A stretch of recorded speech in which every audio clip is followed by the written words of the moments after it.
undi munsi indi ntambwe nshya Uwiteka Imana yemeye kuyitera. Ni umunsi w'143 muri uyu mwaka w'2023. Umva icyo Imana ivuze. Ntutinye, umuraba wari ukujengereje, ni njyewe ugiye kuwucyaha. Gitabo cy'ubutumwa bwiza bwa Yesu Kristo uko bwanditswe na Mariko wera, igice cya 4 murongo wa 39. Ndakwinginga mwene data ngo ijambo ry'Umwami Imana rikora umurimo ukomeye muri wowe. Bibiliya iravuga ngo akangutse acyaha umuyaga, abwira inyanja ati ceceka utuze. Umuyaga uratuza, inyanja iratungana rwose. Oh my God, oh my God, oh my God, oh my God. Umva nkubwire mwene da, Imana iracyari mu buzima bwawe.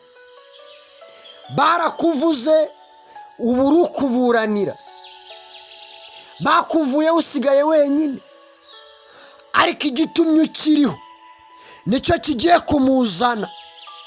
Wabona gasa n'uwasinziriye, ariko aracyari Imana, aracyari nyiri ijambo, aracyari nyiri ibihe, aracyari Yesu ukora, aracyacyaha inyanja zikumva, aracyahindura uwari umushomeri agaca inzira z'akazi, uwari ubuze urushaka akarutanga, uwari urembye igihe kinini agakira, uwari wuzuye agahinda akakira umunezero.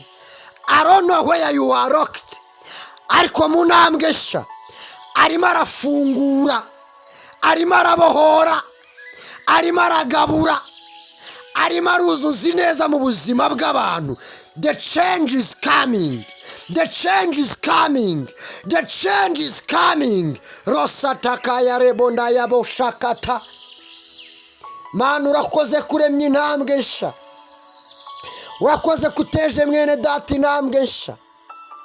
Aya marira yari afite, uru rujijo yari arimo, ibi bibazo yibazaga, my God, urakoze kumuburani, urakoze ko uyu muraba uwucyashye, urakoze ko uyu muyaga uwukuyeho.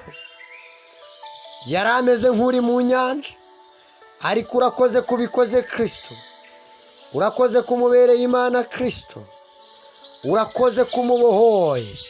Ni mu izina rya Yesu Kristo, amen, amen, amen. God bless you.